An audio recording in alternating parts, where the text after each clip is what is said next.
The Smiths are being held here at the Dorado County Jail on $1 million bond each. They're accused of reckless arson and charges are expected to come later this week. Tonight, we spoke with a Grizzly Flats family who lost everything in the Caldor Fire, who say that this is all still difficult to understand. Burning for weeks, the Caldor Fire left behind a trail of devastation. It was the most surreal, out of control thing I think I've ever seen or witnessed in my life. The Leone Meadows camp mostly burned to the ground. We lost everything.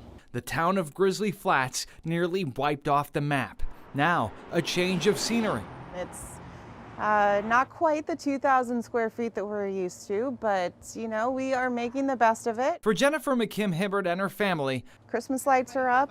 Cooped up in an RV for 4 months now. Back in Grizzly Flats, this is all that's left of their home. Whether this was an accident or this was intentional, it's a hard lesson to live through, both on their end and our end. These people called in the fire on 911. They called it in as soon as they saw it. Attorney Mark Reichel is representing the father and son accused of starting the fire. Not appropriate for any of us to form an opinion yet about, hey, did they really do this? Why would they do it? How did they do it?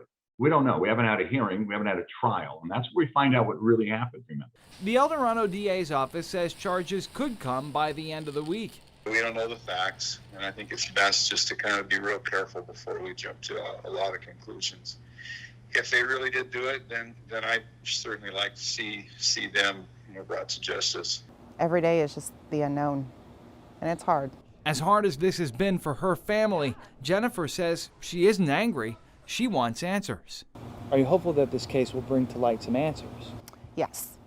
Not that any of the answers are going to make the situation any better, but having those answers, I think, will help a lot of people with the closure. I guess that's what I'd love to see. I'd like to know how it really happened.